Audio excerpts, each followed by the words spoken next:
Oh, here we go. It is time for Action Activate. We're having technical difficulties already. Well, as you know, I am Gazbot, better known here as the Gazbot Knight, and with me as always, let's see if he could speak. The big dog defender. Okay, the Dawg Defender is with us, but he is frozen on the screen, taking a sip Perfect. with a bunch of pixelization. Once again, Evox has cursed us with some digital trickery and tomfoolery. Oh. But part of that might be because we're doing a different show than we normally do. And by the way, I do see there's some people in chat already. Thank you very much, and thank you for the new follow, Teenage Deadpool.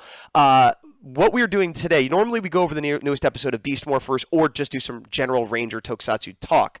Today we are doing our first interview, and it is going to be with one of the creators of the Immortal Red Fox, which is a manga and a Tokusatsu series, both independently done. It's sort of a co-production. They'll speak more on it, but there's some Japanese and some American stuff going on there, so it's very exciting.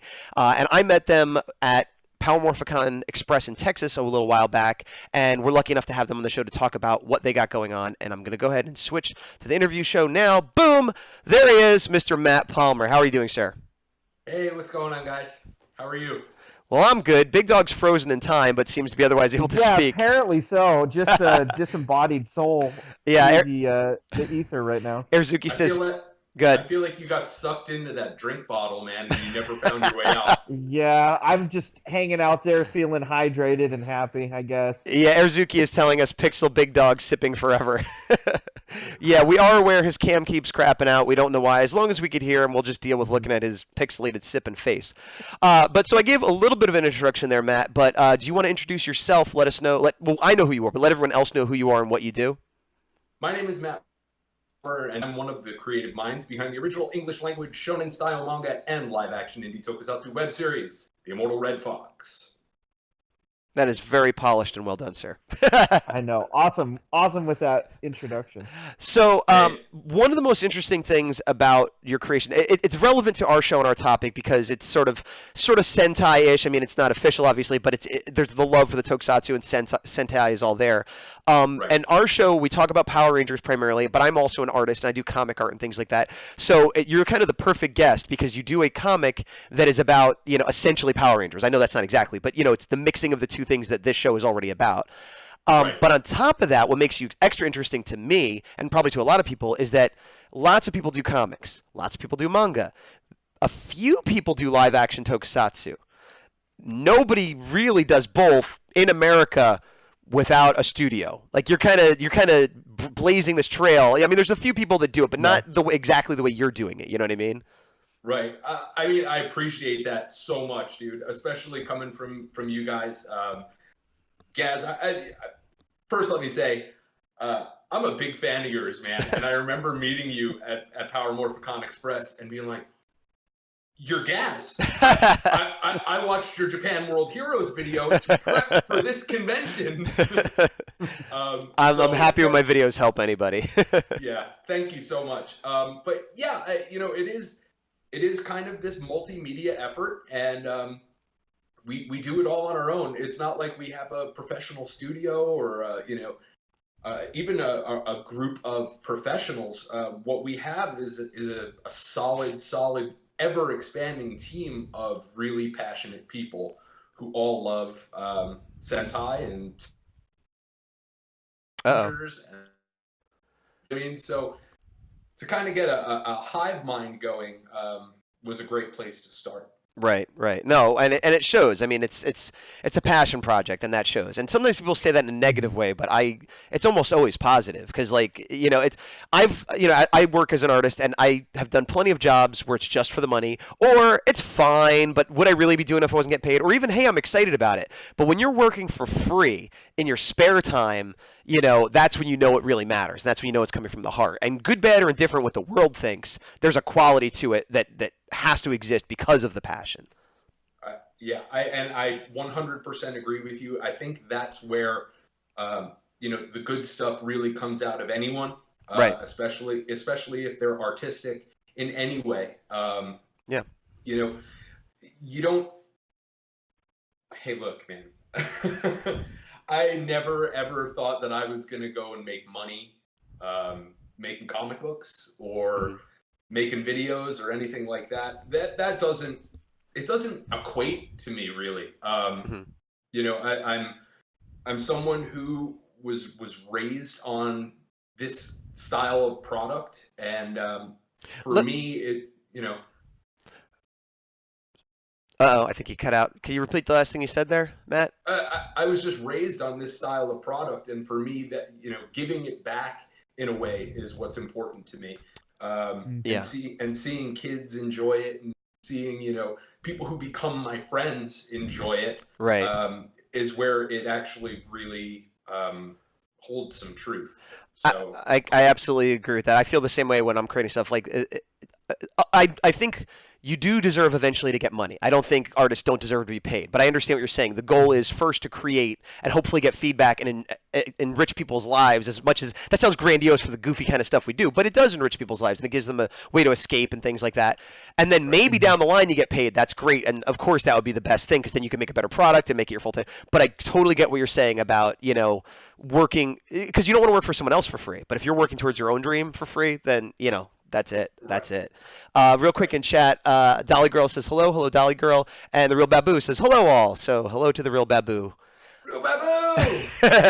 You know the Real Babu, Matt? Yeah. We met him at Power Morphicon Express. That's where I met him. I didn't know if you had a chance to speak with him. Nice guy. He checks out the show often. Nice There's a not impossible possibility that he might be a guest in the future too. So all the technical difficulties we're having with you are in preparation to make his show better. so thanks for taking one. So let me. I have a little slideshow. Well, actually, before I get into that, you're obviously a fan of tokusatsu and things like that. Is there anything? Not so much now, not like what your favorite now is, but when you were a kid or a teenager or whenever you kind of got into this, the thing that got in your head that as an adult said, you know what, I got to make this. What would be your biggest influences when you were younger that made you love this, would you say? So I lived in a really great time. When I was around 7 or 8 years old, there were Godzilla movies being shown all day on like Channel 9. Right. And that was great, and kind of got into those. But then other things started to emerge in the American market, like Ultraman Towards the Future, right, and Jack Shindo, and then you see the commercials for the original Mighty Morphin Power Rangers, and I remember being incredibly excited. Didn't even know what it was. Didn't care. Did not care whatsoever. Watched the show for a while, and when you're that age, you either force your parents or grandparents to watch it with you because you like it so much, or they watch it because they're wondering what you're so interested in. Right. And so that led me to flea markets of chasing down VHS tapes of, anything that I could get my hands on. That, and it started with Zyuranger and Dairanger. And now this is back in like the 90s, 2000s, like way back then, or? Oh yeah. Okay, Oh, yeah. So you were ahead of the curve because a lot of people either didn't know it was based on Japanese stuff or kind of sort of knew it was, but didn't like. I myself was sort of always aware of it, but I think it was like 5 or 6 years ago when I first saw Zyuranger. Like I kind of knew it existed, but like when it got like an official release is when I first saw it. So I actually I remember my father.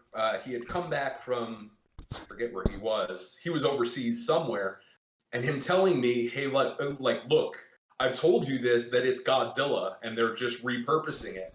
And didn't want to believe him. I'm 8 years old. You know what I mean? And he told me about. He actually was telling me about the Thunder Zords because he had seen Dairanger. He had seen Dairanger in real time, and he's like, "There's all this stuff. There's blah blah blah blah blah," and I'm like, "Okay, Dad, whatever." And you track down a couple of these VHS tapes which had no subtitles. There were 3 episodes on each tape, and they were horrible quality. Right. With photocopied artwork on the box that I thought was just the coolest thing I'd ever seen. Right. It has a charm with its like kind of slapped together. And you put on some Japanese like kanji or kana, and it's like, this looks like magic. Right. Yep. Yeah. And I kind of rode that wave through through Kaku Ranger, Hmm. where I was able to get, a lot more episodes, and I'm like, wait a minute, this is Sho Kazuki is in this. Kane Kazuki is in this. Guys from the '80s ninja boom, because I used to love watching the Oh, '80s okay. ninja movies too. Okay, gotcha. So I was able to kind of make that connection. Those are some of my favorites, and Right. So it how was so it was like you kind of had a similar story to a lot of Americans that Power Rangers got you into it, but I think the distinction is that you had a knowledgeable parent who was like immediately like, look at this other stuff too. Whereas I think a lot of fans sort of came to Right. that later as they got older and found stuff on their own. right. So you had a leg up. You cheated. I mean, I guess maybe. I No, don't know. I'm just teasing. That's fine, obviously. However you get there. And look what it led to. Like now you're creating this. So now, Exactly. the Immortal Red Fox. I think you put out the first book this year. Is that correct? Or last year, 2018? Is that correct? It was 2018, yeah. Okay, so I just think about that. Wow. when did you start? Like when did it go from a vague, hey, maybe one day I'll do something, to okay, today I'm writing the first word, or today? Oh, well, and actually, we should speak about your partner, who's Archer, correct? Archer is like, I'm a little unclear. This you're a co-creator, co-writer. Is that what it is? Yeah, we write the stories together, Right. and basically what ends up happening is I will just pace around my place, Mhm. or at this time it was around my old apartment, Right. or and just kind of try to tell her what I want to be seen, Okay.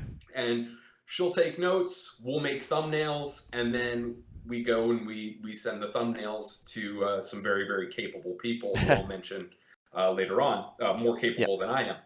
But I guess when we had decided to go and do it, we had always talked about doing a book. Hmm. And it started when I introduced her to, Super Sentai. Number one, because I wanted her to appreciate how truly ridiculous it was, because she was more of the anime fan. Gotcha. And more of the manga fan. And, we kind of tried to meet in the middle. And that's kind of how we got started. I wanted to make it a satirical approach to what tokusatsu is for a lot of people.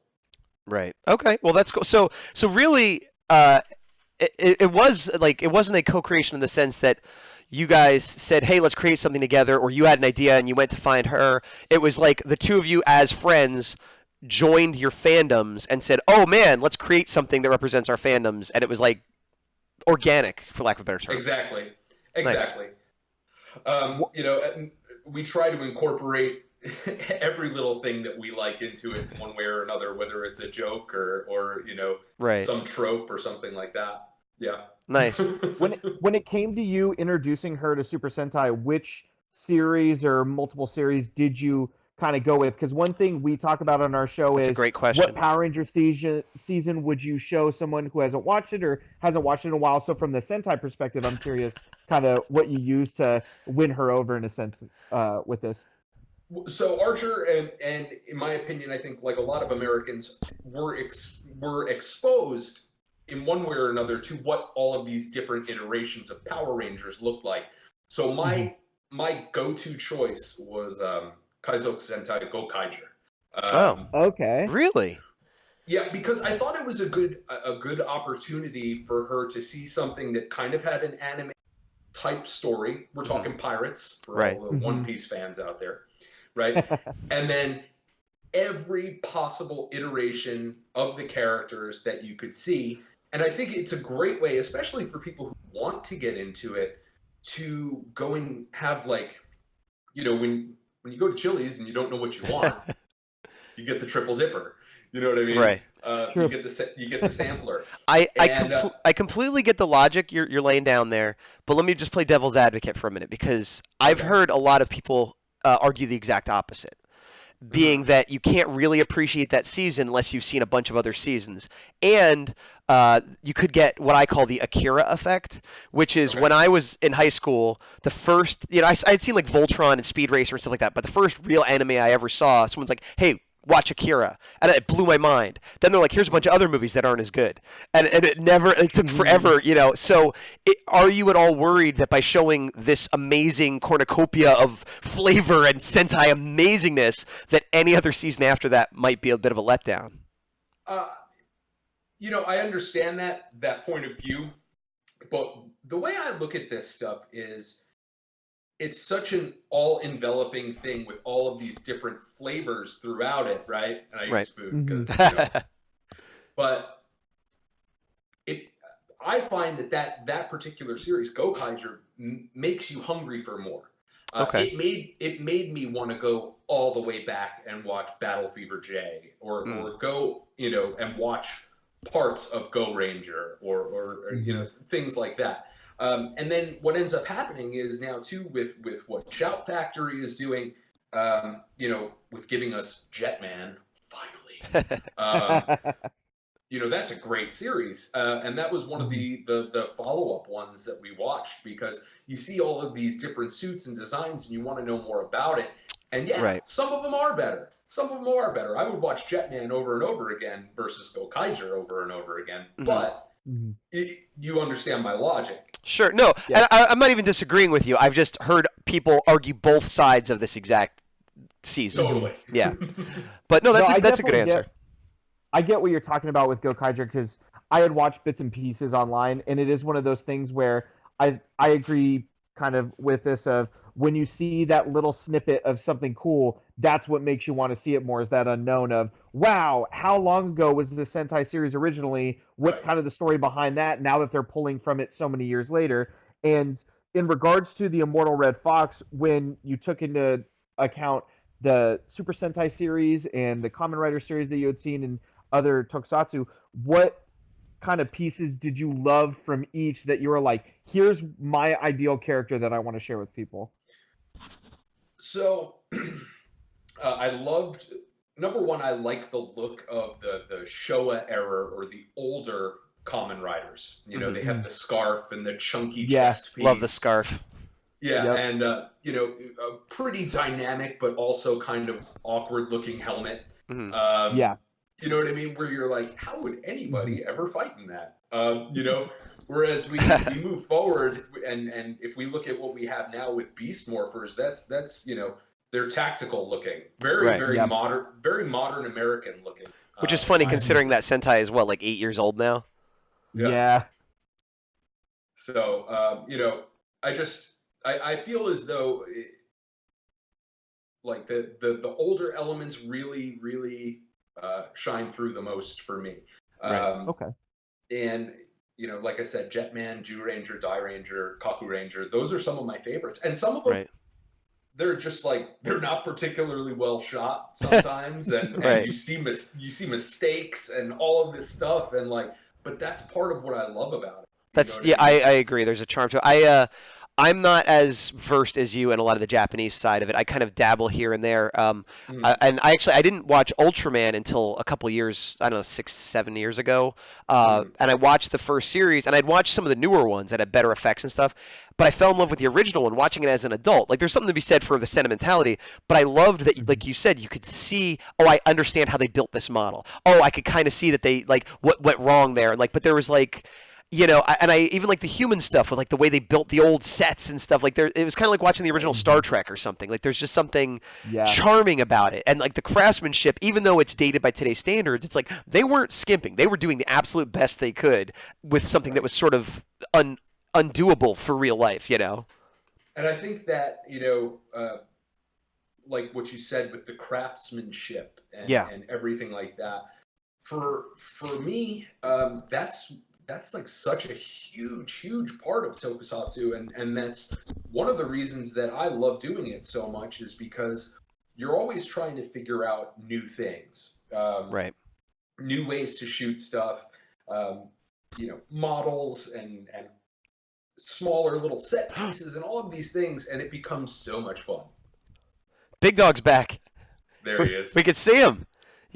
I can thank Erzuki for her advice on how to get me back from Evox's clutches. Thank you, Erzuki. You're an honorary Action Activate Ranger. So in regards to the practical effects, I set this question up because of my next question.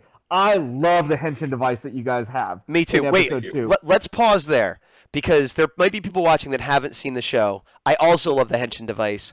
I'm gonna try to play the first episode is I'm sorry, the second episode. I think it's like 2 or 3 minutes, and I'm just gonna pause now and put it on for the benefit of everybody watching that they could just see it. Now, obviously, what's your YouTube channel, Matt, so people know where to go?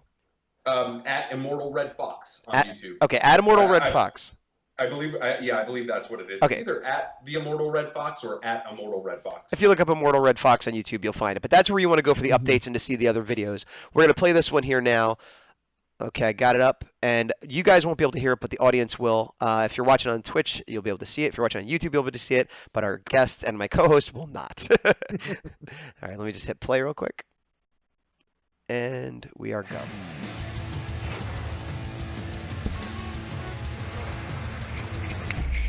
My name is Ted. I never thought my life would get as weird as it has. Not just being in a new part of the world, but a new world in general. Every day I learn something new about the hero I've become. My legacy. 毎日何か新しいことを学んでる。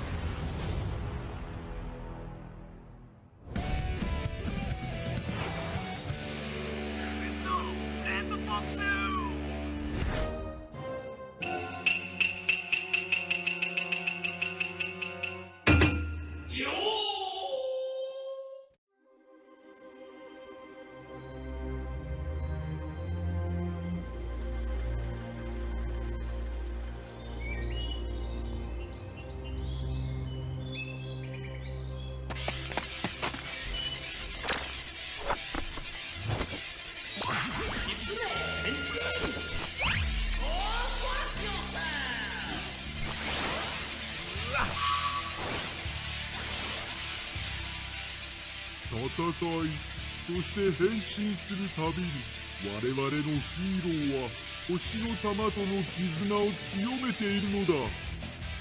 よしバカども、ぶっ倒してやるぜ。準備はいいか？ちょっと待て、なんだこれ。俺日本語話してんじゃん。これって字幕か？うおー、すげえじゃん。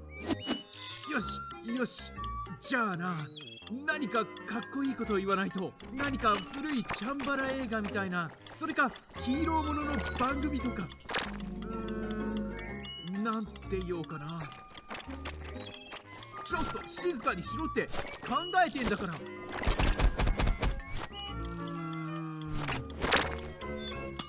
イッピーカーイエマザーフォクサー。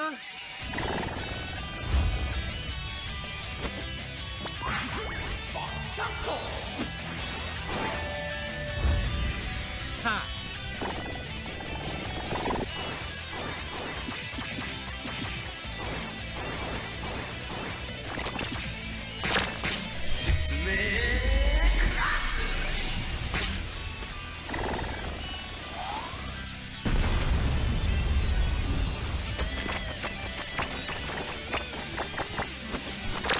やあみんな、戦いは始まったばっかだぜ。もっと楽しもうぜ。じゃあまたな。この番組は以下の提供でお送りしました。インディー特撮のサポートをお願いします。私たちの漫画もぜひ読んでね。すっごい楽しいんだから。全部通して見れるなら漫画だけだよ。景品をもらっちゃおう。 Okay. Uh-oh, did we lose everybody? Let me switch here. I'm so Okay, there we go. First of all, well job, sir. Yeah, well done. Well job. Thank you. And I could tell by chat people could hear the sounds. That worked out great. Cool. People just chatting it up, saying how it's funny. They love the jokes. They're going to give it some thumbs up. Yeah, and I've watched all the videos. I also, in preparation, I wasn't able to get this from you at the show, but I got it off of Amazon. You can order the book off Amazon right now. So I read this and I watched all the videos. It's all very entertaining. It's all great. But if I'm being honest, episode 2 is my favorite thing you've done, and which as it should be because it's probably the newest thing you've done, right? So it's one of the newest to come out of post production. Yeah. Well, yeah. For public consumption, let's say. So yeah. I can definitely see a progression of writing, effects, everything. And the only thing negative I could say about it is I wish it was longer. And I understand why it's not, because life and budgets and things. But so that being said, Bigdawg, you wanted to say something before I interrupted with putting the clip on. Yes. So the Henshin device was awesome. Agreed. Tell us a little bit about how, obviously, there's so many that you've seen beforehand. What brought you to making the Immortal Red Fox's Henshin device the way that it is? Okay. An indie budget. So, and what I mean by that is I was in Japan with Archer.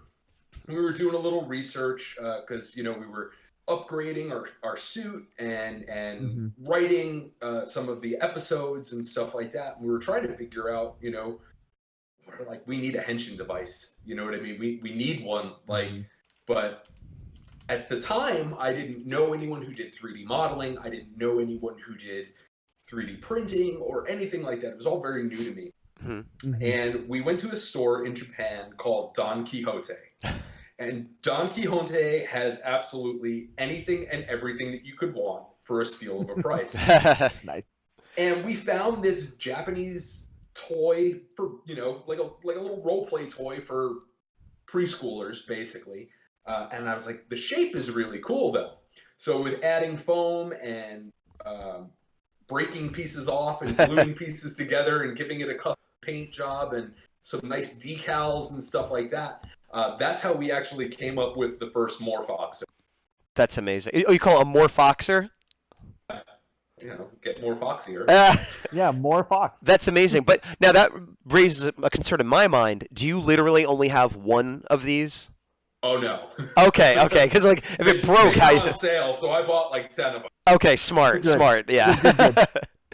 Good. So let me get back to the interview shot.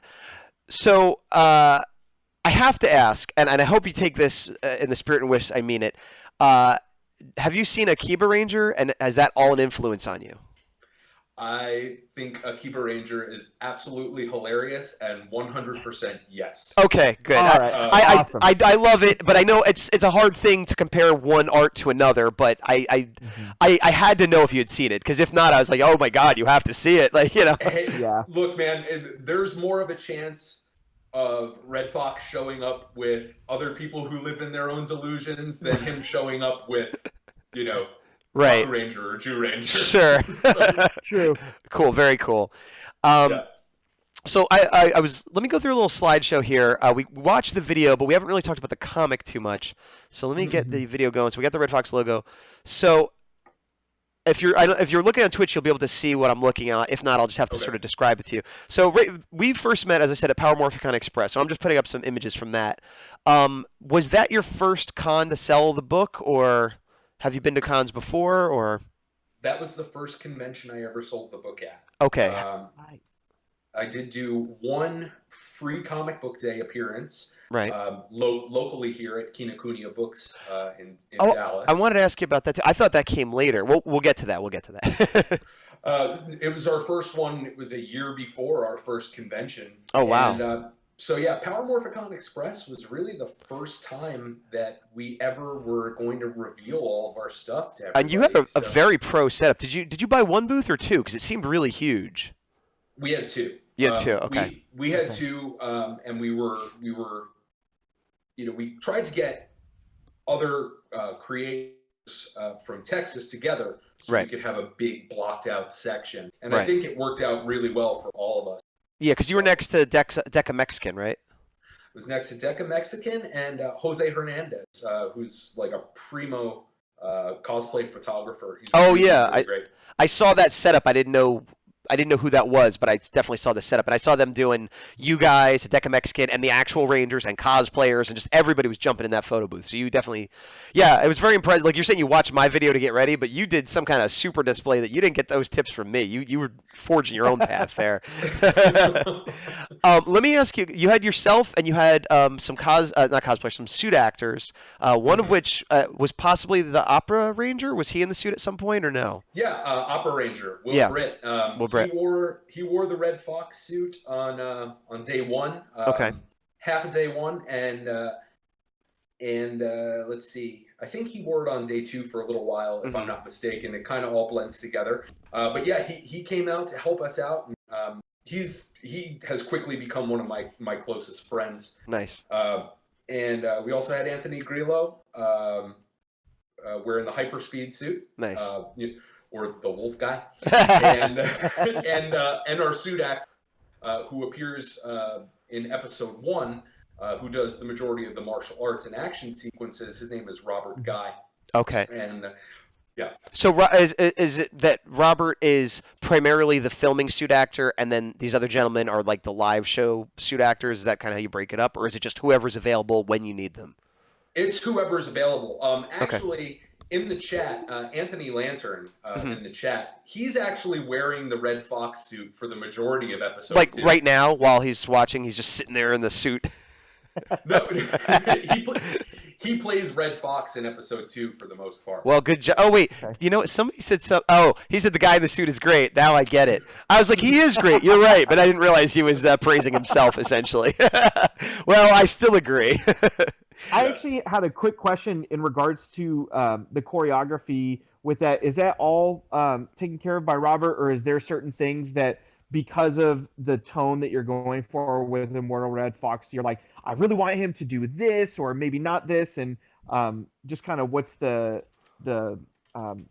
shooting for the fights overall?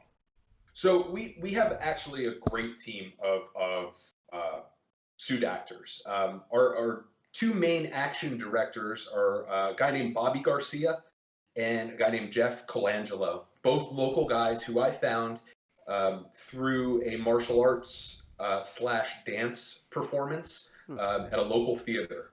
And Archer and I went, we're like, we're going recruiting. And we went and we met Robert. He was there doing capoeira and a bunch of high-flying kicks and stuff like that, warming up the show. And they've been with us ever since. And our team has grown and grown and grown. So it's actually really cool. They're actually practicing right now. And I was like, but yeah, they're working on more choreography right now, and so we can film some more stuff. Yeah. That's awesome. Moving away from the suit actor, when I was looking at your Power Morphicon, I did see this one, which looks like for lack of a better term, the face actor of Red Fox in episode 2, which I think is the first time we've seen a civilian form of that character in the live action. Is that correct? Correct. Okay. Yeah. Do you want to tell us who this is? That's Keenan Pranovic, and he's a close friend of mine. He is, essentially family to us. Right. And we wanted to just try it out and see how he did. And he does these faces. Yes.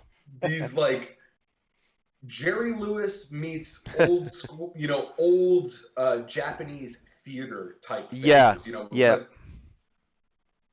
Like stuff like that, where you're just like, that's hilarious. There's no way that can't go in there. We have to put that in there. I agree. Yeah. He did a very good job. Yeah, he's hilarious. Such a good guy too. So. I know. Does he live in Texas or does he live in Japan? Or because I know you have crew in various places. We have. You cut out a little bit there. Sorry, can you hear me? Yeah. Go ahead. Yeah. So our action crew and our actors are all in the DFW area, the Dallas-Fort Worth area. Okay. And then a lot of our suit pieces and some props come from Indonesia and Japan, respectively. Mm-hmm. Our voice acting, the Japanese voice acting, obviously comes from Japan by a guy named Koji Sano. Oh, nice. Awesome. That's really cool. It's funny, I realized I was like, let's talk about the comic more, and then I immediately talked about the Toku more, but there was stuff that we hadn't gone over. So there's a logo, which you have a lot of cool art. So here's some art from the first volume. And what's interesting is you have multiple artists, not just for the cover, but you have 2 different interior artists and then several different what you call cover artists, although it's broken into very small chapters in the book. Mm-hmm. So even though it's a black and white book, there's like every 3 pages you get a nice color image, which I liked because I was like, oh, well, like, it's – hold on, let me pull it. my first thought was because this goes for $12 at least on Amazon, and I got it and I was like, oh, $12. I mean, that's fair. It's an indie book. They're always a little bit more expensive, but it's black and white, and I'm like, okay. And I do a black and white book too to keep the cost down. And I'm like, but then I was like, oh, a nice color page, oh, a nice another color page. So like every couple pages, you get almost like another cover or like a print. So I could see where the cost went. Like that's why it is what it is, because you're getting those nice. Not that I'm advocating ripping up a book, but you could kind of just take an X-Acto and make a bunch of little posters out of this if you wanted to. So that's really cool. Good. And that was a happy accident because we were in the process of planning a book and but also trying to give the reader what the experience of watching one of these shows is like. Right. Where you hit these hard commercial bumps leading into the commercial break. Right. And I remember seeing those in Jew Ranger and having no idea because all the commercials were edited out. Right. But they still had, the bump of the dinosaurs running. And you're like, right. why are they showing the logo again? You know what I mean? And if you look through those little chapters, you'll also a little sign for to be continued, like you would see in the corner when you were watching a Japanese version of one of the shows. That's really cool. We have Dragon Daddy Cosplay saying hello and giving us some bits, so thanks for that. And Ox just joined, and a few other people. Everybody's having a good time and throwing bits at us, so I appreciate that. Arizuki says, hey, we have Gazbot Knight, Bigdawg Defender, Matt Palmer, what's your Action Activate name? And I thought about giving you one, but yeah, do you want to give yourself an Action Activate name? Oh man, I would be so honored if you guys would give me one. Okay, here's my only question before we come up with one. Yeah. Does it have to be Fox related, or can it be something that I feel maybe... like it has to be. I'm leaving it up. I don't want to, give you this name that's etched in stone and have you be like, oh, I'm actually a huge fan of Ultraman, but something like that. But how about is there anything? Good. Oh, go for it. What we could mix it up? It has to have Fox, but you can mix other stuff in too. Yeah, do it.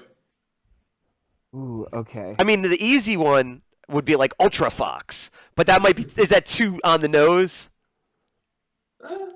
It makes me feel good. Yeah, I kind of Ultra Foxy Rider. That might be too much. I kind of dig Ultra Fox. Okay. I kind of dig Ultra Fox. Ultra Fox, yeah. Uruturu Kitsune! Ultra Fox! Matt Palmer. Explosion. There you go. Yeah. Tons of explosions. But in the form of like a fox head, like. Let me see what chat says. I feel like any supplement interview that we do with you, you just have to have a smoke machine turned up where slowly just smoke goes, and we're like, where did he go? And then like 10 minutes later, just casually come back as if nothing happened.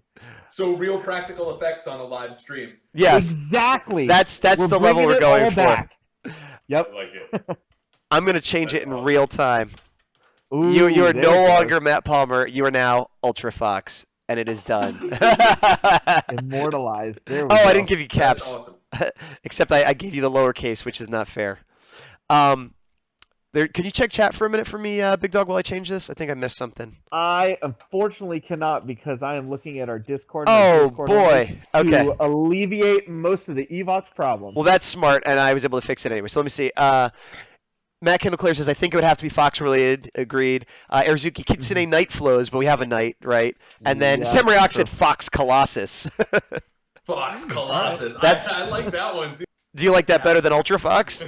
That's your powered up form. Oh, That's yeah. when you grow bigger, yeah. But only for 3 minutes. Only for 3 minutes. And then you start to... Yes. Okay, solved. Perfect.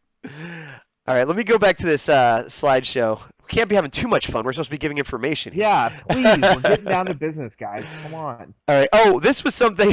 Before you told me in the background, now you have a print I did of Japanese Spider-Man. You were on the Squall Charleston show, which is pretty awesome with some other indie toku creators. And I noticed in that interview, which was fun, that there was this little thing going on in the background, which is a little piece of Gazbot art, which I appreciated the cameo you gave me unintentionally on the Squall Charleston show. Oh, no, man. I had that hanging up over my light box. I remember seeing it, and I was like, I have to have that. I have to have that, man. I appreciate it. And you're like the 1 in 100. Like 99 people look at it and don't care, and then the 100th person's like, oh my god, I need that. Hey, man, I think it's really cool. Japanese Spider-Man is like one of the like it made tokusatsu kind of feel like this full circle thing where everybody can understand it. But Right. a lot of people, wouldn't be able to get past the sheer absurdity of it all. Right. But I love it personally. Spider-Man with a machine gun? Oh, Yeah. it's so good. Leo Pardon is the most OP robot I've ever seen. Totally. It's just every episode, I look forward to it and dread it at the same time. I'm like, well, I guess this episode's done in about 45 more seconds. We've watched, I think something like the first 20 episodes of it in a row, and I think every fight with Leo Pardon is like, sword vigor, 1-hit win. That's it. That's every fight. It's like, man, he could... he would take apart any Megazord there is. The suit got destroyed halfway through production. Oh. No. And that's why they had to continuously use that one shot over and over again. Oh, that wow. makes sense. That's a bummer. I mean, it's so did they originally think that, later on he'll do other moves or get beat up sometimes, and then they just couldn't do it? Or I mean, I can only think that when they make these shows, if you see behind the scenes footage and stuff like that, they move so fast. No matter what that beat goes on, it's like putting out a weekly magazine or a weekly publication or anything like that. Right. They have to stick to the schedule. I can only assume that they just were like, we have to churn out product, and we don't have time to make another one or budget, so. Here we go. Yeah. Erzuki is calling this section "Fun Facts with Ultra Fox." Ooh, there you go. Often the Bigdawg will have the Bigdawg knowledge zone, but now we got Ultra Facts with Ultra Fox. I go really close and just kind of. I had a question for you actually. So in regards to the Spider-Man show, Gazbot Knight actually well before Action Activate would have a day roughly once every couple months called Tokusatsu Mania, where we would just watch a ton of different things. Yep. We'd watch Spider-Man, Super Sentai, Ultraman. If you were to start one of those with your Immortal Fox crew, and let's say you had 5-ish hours where you did a combo of movies, episodes, things like that, what would be a rough kind of lineup that you would want to show people? Ooh, okay. That's hard. Yeah. So I would definitely show off. I would have to have at least one Godzilla movie in there. Right. Okay. I personally, even though I love Godzilla, I'm more of a Mothra fan. Okay. Okay. And I would definitely show one of the either the Mothra 96 all the way leading to those 2000 Mothra movies. Because I think they've got great practical effects and then great post effects too for their time. Right. I would definitely force people to watch the Sho Kazugi versus Kane Kazugi episodes of Kaku Ranger. Okay. Okay. For a more modern one, man, I love Kamen Rider Build. Oh, is that that was like last season or? Yeah. Okay. And it was incredibly well done, I thought. Okay. And it's ridiculous. It's just it's insane. And let's see. You're running out. I would say you could either do one movie or 2 TV shows with the time you got left. Out of the 5 hours, end quote. Well, yeah, I mean, depending on how many episodes you show, but just realistically, having done this, there's only so much people could watch in a day. So you got one movie and 2 shows that you want to show a few episodes left. So I would say either pick one movie or 2 shows. Okay. I would say watch Jetman. Okay. Nice. Oh, all right. And I would say watch either Gavin, Space Shuttle Gavin. Okay. Ooh. So it's a tie between Gavin or B-Fighter Kabuto. Which is Nice. which was Okay. Beetleborgs in America, correct? It was Beetleborgs Metallics Oh, okay. in America. So you have a bunch of extra heroes. Right. One of which is played by an American guy who cut his teeth as a tokusatsu actor and that's action awesome. actor in Japan in his 20s. And really, really awesome, like dragonfly-looking armor. He was called Dragon. Oh, I Oh, just he's saw the him. orange one, right? Or no, blue. Yeah, he's like bluish and green. That's really Mhm. funny you bring that up. I just like on my Facebook feed, there's Hero Hero Toys, the Japanese toy seller, had an American actor signing a Japanese like beetle bond or whatever they called it, and he was signing it, and he did a little dragonfly, and I thought, because I'm not as up on that, I thought it was an American actor that they were just having sign the Japanese one because why not? But maybe he must have been the American actor that worked on the Japanese show then. That's Oh, him. nice. His name escapes me at the moment, Yeah. but I mean, That's really, but I literally never saw him or knew who he was until like 2 hours ago, and then you brought him up, and I'm like, hey, I know him. he's a pioneer. He's That's- a pioneer for sure. That's really cool. Nice. Well, thank you for your yeah. list, because selfishly, I'm stealing at least half of that the next time we do this. So, Nice. so that worked on both fronts. Let me move through some of these. I was just putting up examples of the different. If you want to name some of these artists as I go through, like who did this cover art here? Let's see. I'm waiting for the. It's an update. Oh, sorry, it's the one with Yeah, the gangster. slight delay, yeah. The one with Yakuza. gangsters. Yeah, Okay. Yeah. The Yakuza Beatdown one was done by a guy named Phil Dragash. I actually met him through one of our suit actors. I met him through Anthony Lantern. Nice. And he's just, he's amazing, man. He lives out of country. Philippines. But he's no, he's an expat, and he lives somewhere in the EU, and I just don't remember where. So whenever I reach out to him, yo, I got this idea. He's like, yo, it's 2:00 in the morning. Right. Nice. But he's a great guy. He did some amazing stuff for us, and I really look forward to having him do some more stuff too. Awesome. And what about this? Looks like a different artist to me here as well, unless he just has a different style. This is where Red Fox has his arm in the air, and it sort of looks like a marker style to me with the coloring. Okay. That's like one of the first ones, I think, where he's like, yeah. Okay, that's done by Blake Coker. Blake Coker was a art and design major making his way out of college. He was finishing up. Right. And struck up a conversation with him on Instagram. I'm like, I got this really cool idea for this character. I'm wondering if you would want to try and throw some, some of your flair into it, and we make it cool. Mm-hmm. And Blake actually did a couple of covers throughout the book, and did the first few pages, how we talk about how the art style changed. Right. Well, I was looking at Blake Cocker. It looks like they did at least half of the interior art as well. Is that correct? Yeah, he did I would say the first 8 to 10 pages. Okay. Like that, before we really switched to that hard manga style. Gotcha. Okay. Okay. So then moving on, let's see what we got next. Oh, I went back to the live action, so I'll just go. Oh, actually, well, this is a question. With the live action versus the manga, it has sort of a traditional Power Ranger Sentai sort of shield over the face, whereas in the comic and the manga, again, well, I just showed the picture. You could see more the human face sticking through. Mm-hmm. So I guess the question is, which is canon, and or why are they different? So both are canon. Okay. Basically, when you're reading the first book, it is his first day. Right. Never done this before, and doesn't even have the Morphox or anything like that. Mm-hmm. And we explain what happens after his first day as a hero in Volume 2. So both are canon. Okay.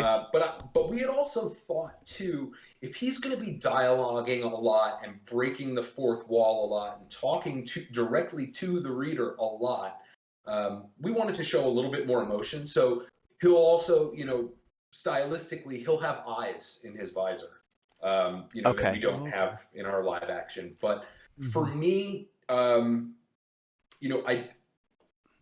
that it's not a big deal to me, but you can draw Spider-Man a million different ways and still know it's Spider-Man. You can draw Batman a million different ways and know that it's still Batman.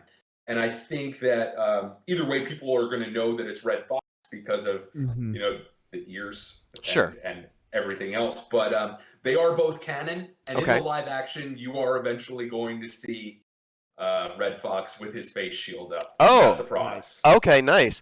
That's awesome. I mean, not that it really matters, but that's cool to know that you'll mesh them together that way. Oh, I try to address everything that I possibly can. Because similar, the next thing I was going to ask was about the foot soldiers and the yokai generals, which again don't necessarily look like they do in the book, but kind of same answer basically. Yeah. So if you've read the first book and then you watch the first episode, Yep. The first episode is taking place after the events of the book. That's why Gotcha. Our narrator is saying after the attack by Koromodako, because Right. Koromodako is that giant squid. Thank you for the cheer. And we continue to address all of these canon, non-canon questions. It's all canon. Sure. It's all, and I know it's sort of a ridiculous thing to ask because it's comedy and whatever, but it's the kind of things you think of when you're looking at something. Like, is there a reason, and if so, what is it? That's really what I'm. And you're telling me, even though you don't have to have a reason, you do. That's good enough for me. and I think that when his face shield is down, it acts as a protective barrier, so he doesn't get punched in the face, right? And or punched in the mouth. And maybe there's a translator in there too. Maybe that's what's making him speak Japanese. Oh, that would actually be pretty cool. The thing I noticed, and it was something I noticed in episode 2 to kind of explain my take on what Gaz was asking, is it did say that his powers are constantly growing, and to me, it seems like that means his costume would also evolve over time. So whether the face shield's down or up, that's how I kind of perceived it with that. And whether or not you can confirm or deny that, that's just my take after seeing. I'm glad you picked up on that, Bigdawg, because that's why we had said that. That's a good. So now feel free to not answer this. Was that a plan or a clever retcon? Clever retcon. Everything's planned. Well, no, I mean, some people don't like to admit that. No, but I have a lot of respect for clever retcons. I really, really do. Because, as a creator, you don't always know where things are going to go, and you can make mistakes and stuff. But if you could find a way to make everything work, that's equally as impressive as having a plan from the beginning to me, if not more so. Because now you're trying to fix pieces that you already have built. So. Oh man, and thinking about little nitpicky things like that is something that I constantly find myself doing at life. Good, but I mean, well done though. Well done. Thank you. So I think I have a couple more. So I have a bunch of these promo shots. I don't know what most. I could barely read a little bit of katakana, so I know most of them basically just say Red Fox. But do you want to tell us what any of these are saying? Is there anything like? Are there jokes here? What am I looking at? Like. These are basically saying like coming soon. Oh, okay. Idiot, the ultimate idiot. The ultimate heroes here. What about this one that has? There's one that has 4 copies of Red Fox. Do you know what I'm talking about? The one with 4 of them on there. I just, I remember seeing these movie posters and promotional materials for, Sentai shows and Japanese local heroes and all that stuff. And they all have so many guys. I just didn't have enough guys. so given your an unlimited budget, you would have had 4 different heroes, but you're like, well, he's all the same. That's fine, and just leaned into it. Yeah, and they're all great photos of them, in our original suit, which is very much different from the higher quality stuff that we. But even your original and the newer one certainly is better, but the original one wasn't too shabby. I mean, it definitely is passable. I like this one. Sorry, go ahead. Yeah, we made that in my living room out of a bunch of EVA floor mats. I've heard nice. I've heard that's a good material to work with in the beginning. Yeah. So and lots of you just won. That one I could read. With super glue stuck to your fingers, and my wife saying, "Turn that heat gun off." So. But God love her, man. She supports me. So there you go. Awesome. That's important. So now you had talked about before you did Power Morphicon, the first thing you ever did was a free comic book day at Kinokuniya. And actually, I just have 1 or 2 images up here. You can see your setup. I didn't actually realize, even though it's right in the picture, I'm such a dope, I didn't realize that was a free comic book day, because we have a couple near us here in California, and I used to live in New York, and we had one out there. Well, I lived in New Jersey, but they had one in New York. And I didn't realize that they did free comic book day, which I don't know why they wouldn't, because they have manga and stuff, but I just associate it with America more than Japanese stuff. So, do you want to talk at all about how you got involved in that? Because that's something I would like to do. I've done free comic book day at comic stores, but I never even thought about doing it at a Japanese bookstore. And I have a kind of a kaiju comic, so like it kind of makes sense. And so, just from a business creator point of view, I was like, how did that happen? They number one, we have this whole area in Dallas where there's Kinokuniya Books and a bunch of not manga stores, but cute, chibi, kawaii kind of girl stuff stores and, Right. and a bunch of restaurants. And I loved going into that store just to look at publications that you normally can't find. Right. And had reached out to a really nice guy named Shikazu Watanabe and said that I had a book, and he put me in touch with the store manager, and they were kind enough to allow us to be there and sell volume 1. As long as I brought stuff to give away, they were okay with us selling. So what did you give away? Like stickers and stuff? We gave away prints for the most part. We try to source as much stuff, including our prints, locally, which helps us cut on costs for when we do local appearances like this. Sure. So that's awesome. It was a great time. It was a little awkward because it's typically such a quiet store, and I have a suit actor, throwing kicks in the aisles. That's got to be the best thing to draw people to your table, though, because I've done events as the artist by myself, and sometimes they go great, but sometimes you're just sitting there with a book and like people are walking by, don't know what you're doing. But having a suit actor you can't ignore that. You might like it, you might not like it, but you cannot ignore the presence of somebody wearing that suit. So that's awesome. Hey, that was the idea from the beginning, man. Was I think that if anybody out there is wanting to do tokusatsu or a comic or anything like that, more specifically to the tokusatsu, right? You start with a good suit. You start with a really, really nice quality suit for your character, and it's like having a mascot. If you were trying to sell Pokemon cards or something like that, it would make sense. You know what I mean? So people know what you at least have there and can have your marketing throughout the area. Right, absolutely.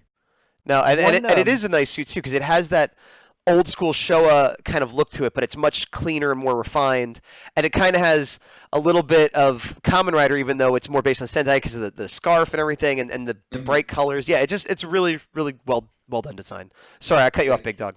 Oh, you're all good. In regards to the marketing aspect, like you said, of having the mascot, things like that, I know on our show specifically, one prominent piece of news that we have almost every week, it seems, is the different Power Rangers toys and action figures coming out. You had mentioned earlier about not originally knowing anybody who does 3D printing or designing like that. Are there any plans in the future to potentially make a vinyl or figure of the Immortal Red Fox? I just pulled up on screen an image that'll help your answer. Uh-oh, did we lose Matt? No, I'm here. Okay. So yeah, we actually partnered with Toku Custom Toys to do it, and I just looked up at him. I wasn't like talking to the heavens. Please bring the figures.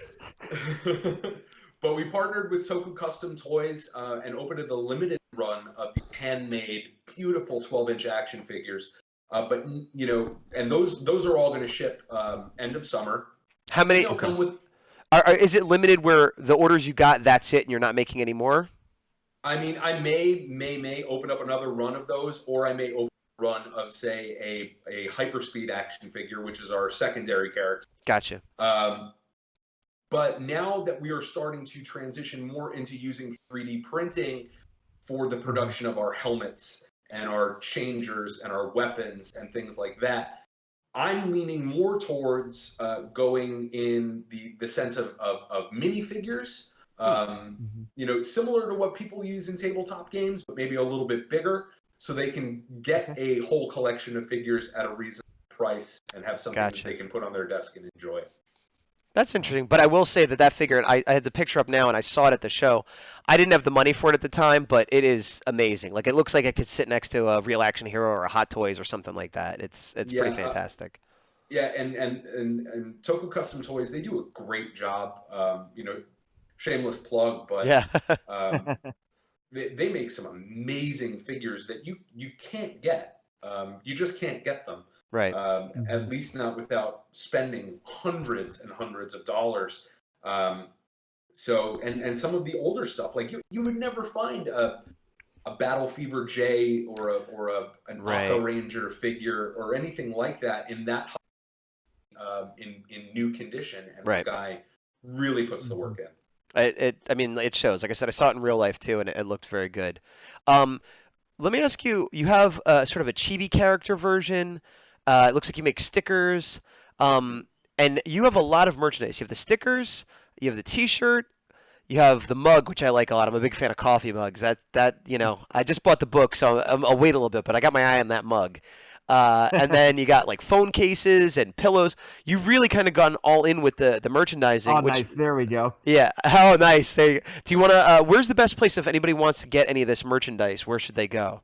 All of the merchandise is on our TeePublic shop. Okay. Okay. So if you go to TeePublic and search Immortal Red Fox, you will be able to find everything that we have.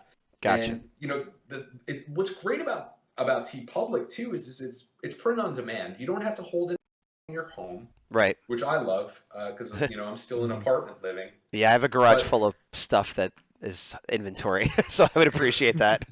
But you also have options. And even with going to shows and stuff like that, they're so great with working with their creators. They'll make you a special promotional code just to use when you go to shows, so you can give people at Power Morphic 15% off or something like that. And it's easy interface to work with, constantly changing designs and stuff. So it's what was the address again? One more time. TeePublic.com. No, but I mean, is it Immortal Red? You just go to TeePublic and search Immortal Red Fox. That's how you find it. Yeah, or TeePublic.com/the Immortal Red Fox. Gotcha. Okay. And what I'll do, we're throwing out a lot of links and things. When this gets put up tomorrow on YouTube, I'll have all the links below in the notes. So if there's anything you wanted that you forgot, you can find it down there. Speaking of links, I kind of already hinted at this, but your book is also available, and I know it's available on Amazon because that's where I got it. Is there anywhere else that it's available that you would want to let people know where they could pick it up? Currently, I just have it on Amazon. Okay. And I like it that way. We started on Create Space, and truthfully, man, I have one skin in the game right now, and I'm new to it. Right. Where I learn something new every day. I would love to maybe see it go up on like Webtoons or something at some point, so people could read it digitally. But I don't think that we're quite ready for that yet. I love the idea of selling a paper book that people either have to order from Amazon or buy it from me at a show so we can talk about. Right. Because I think that's the best thing. I mean, buying it from a show is great because I agree you could get the face-to-face interaction, but, if you can't travel all over the place, what if it's in some state that you've never been to? So it's good that you also have it online. I thought, and correct me if I'm wrong, I thought it was also available from some other vendors that maybe you don't want to promote, but I did, in my research, thought I saw that it was on. Can I name them? Is that okay? Yeah, I mean, it looked like it was at Barnes & Noble and Kinokuniya and a few other places where you could still buy it at those places, or no? Yes, you can buy it at Barnes & Noble, and you can buy it if you're local in Texas. You can get signed copies. Right, but you would prefer. But out of the venues, you would prefer. Oh, I think you cut out a little bit there. We missed like the last sentence you said. You were saying I can get it signed if you're local, but your preference, if somebody said where's the best place to buy it, what's your number one answer? Oh, Amazon. Amazon. You can get it okay. You can get it on Prime in like 2. That's literally how I did it. I was like, I hope I get this in time to read it before the thing. Dolly Girl says loves the cup of noodles on the cover. That's why I wanted to zoom in a little bit so everybody could see that. I also like that, which actually that made me think of ramen, which made me think of Naruto, which made me. I had a question, and again, this might be you can't answer for legal reasons, but watching the live action show, there's a sound effect where it's like the new episode, and it's like the I don't know what you call it, but that the xylophone-y kind of bamboo noise, and then yo, which really reminded me of a sound effect from a Naruto video game I used to play. Is there any chance you reused that? It's actually from it's a traditional sound from Japanese theater, from No theater. With all those parts together is like that? With like the wood block or whatever it is, and then the wood block and the mule put together. Yeah. That's a traditional sound Okay. that they use throughout Japanese Nyo theater.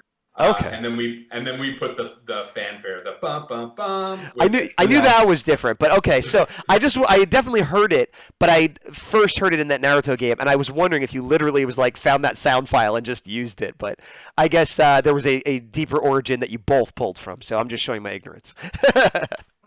No, I heard it in. Oh, sorry. Go for it.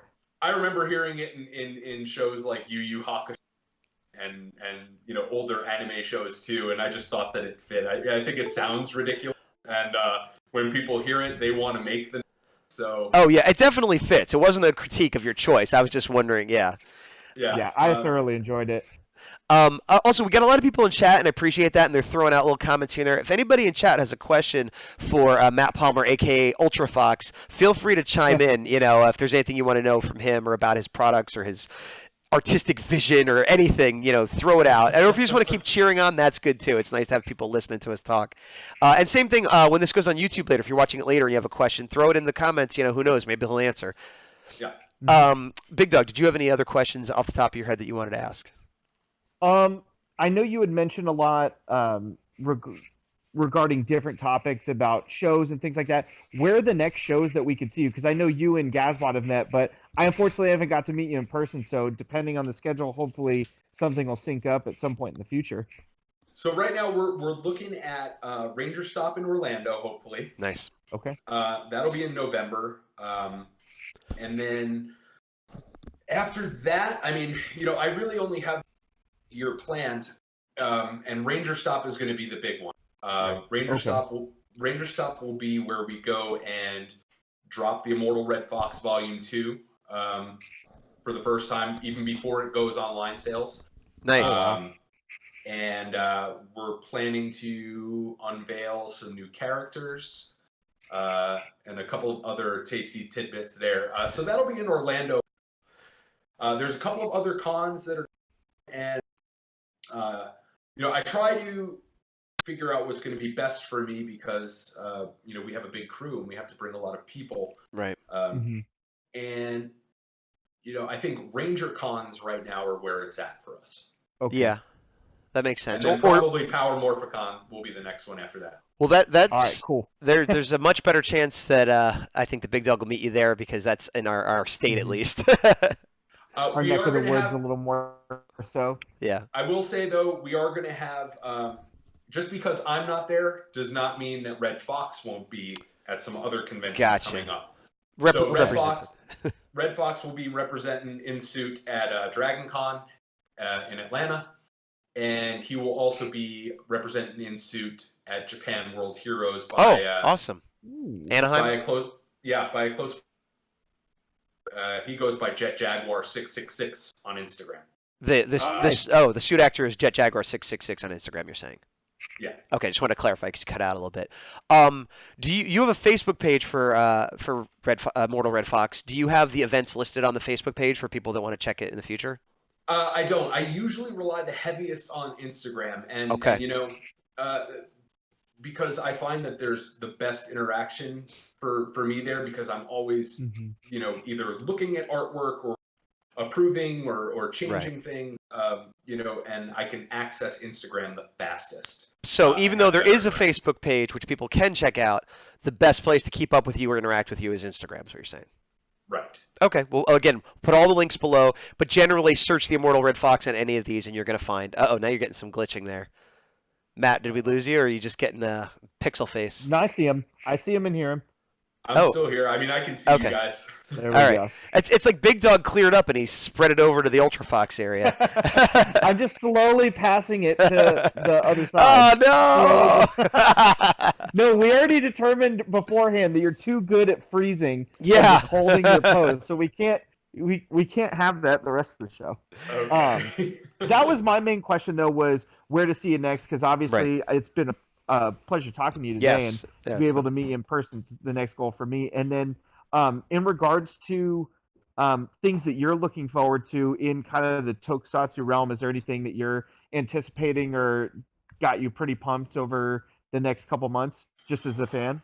As a fan, I'm really looking forward to seeing where Rider goes now into this new, because now we're in the Reiwa era.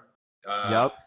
And I'm not watching much of Ryu Soldier right now, but it's number one. I don't like to watch stuff week to week all the time. I like to sit down and binge. I like to sit down and get into it. You know what I mean? Yeah. I'm with you. But yeah, as far as that and the MonsterVerse in the American films, the Kaiju verse, I'm pretty pumped on. Though I haven't seen the new Godzilla flick yet. Oh, that's surprising. I know. I wanted to go, and I'm typically pretty busy, so I just Shin Godzilla at home. I mean, it's definitely, if you can swing it, it's definitely the type of movie that's worth seeing on the big screen. I loved it. It's possible you won't love it, but it's definitely worth seeing on the big screen. It's just that type of movie, Yeah, I love a good popcorn flick. As far as anything else coming, I think that the indie projects are doing really, really great. Right. Mm-hmm. Uh-oh. And Time Strikers and Jamingers and all of these other folks. Right. Time Strikers and Jamingers. Yeah. The Texasatsu, baby. I wanted to ask you about that. Is it Texasatsu or was it Texatoku, or how do you say it? Is it Texasatsu? Texasatsu, because you got how many? You got 3 or 4 indie tokus down there, or out there, I should say. 3 in Texas. 3. Okay. So we have Jamingers, the Time Strikers, and the Immortal Red Fox. That's pretty crazy, considering what a small niche it is. That there's so many. There's something in the water out in Texas, I guess. It's all water flowing toward the indie Texasatsu Taisen movie. There you go. Hopefully. Oh, that'd be amazing. That would be amazing. I want to roll as an extra, just being like, oh! Absolutely, man. Get in front of the green screen. We'll have something step on you. I want there that. You go. I want that more than anything in the world. So we've been going a little over an hour. Not that we have a hard time limit, but we're kind of coming in on the end. Is there anything, Matt, that you wanted to talk about or promote, or that we haven't gotten to yet before we end? I'm just so happy that my stuff and my team's stuff can get to people, and that they think it's funny and they think it's cool and it gives them a laugh. Puts a smile on some of those little kids' faces that were at PMCX, getting them, put that helmet on back there and stuff like that. Right. I've said this many times, and I said it when I was on Squall's show. And as long as this keeps staying fun for everybody, and we keep doing the right things for the right reason, it's going to stay immortal. Nice. Good. That's a pretty. I feel like we should end there. I don't think we're going to do better than that. That's so profound. We can't. All right, so I'm gonna close it out. Thank you everybody for watching live. Thank you for watching later on YouTube. Thank you to our regulars. Thank you to our new people. Thank you, of course, to Matt Palmer, the Ultra Fox, for joining us. Thanks, guys. And of course, I'm the Gazbot Knight. With me is one thing real quick. We do have. I almost forgot the giveaway. The giveaway. Wow. Okay. I'm going to give myself a one shot. We have a Red Fox giveaway. It is an art print, as you can see here. Do you want to tell us who the artist is on this, Matt? The artist is the artist behind the Immortal Red Fox Volume 2. His name is Jumpin' Johnny Flores. And is that his signature right there? That's it. Yep. His signature is on there. Yes, it is. Okay. And it is a limited print, too, right? There's only 15 of them, I think. Yes, there is. So this is. I'm sorry. Go ahead.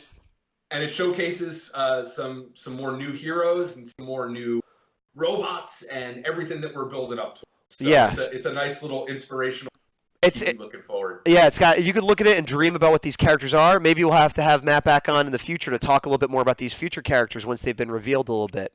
Absolutely. But if you want this, leave a comment on the YouTube. If you're watching it now, that's great, but you're going to have to go to the YouTube and leave a comment there to be in the running. I will pick someone at random. I will mail it at my cost. You don't have to pay for it. I'll put the links up right there. There's the YouTube and there's the Facebook group. So one lucky winner gets this signed limited edition Red Fox print, courtesy of us, and I hope you enjoy it. So if you want it, just put a comment. And you got until I'll give it 2 weeks, because next week I'm doing the giveaway from last week. So you got 2 weeks to try to win that print. Again, no cost shipping, already signed. The only way you could really get it previous to this was at a show, Paramorphicon, right? Because that's where I got it. That's a Paramorphicon Express exclusive. So. There you go. So it's not like you're going to find this elsewhere. So that being said, now I'm actually going to really end the show. Once again, thank you to Matt, and thank you to the Big Dog. I am Gazbot Knight. I am the big Dawg Defender. And may the power protect you. See you guys later. And now, end credits.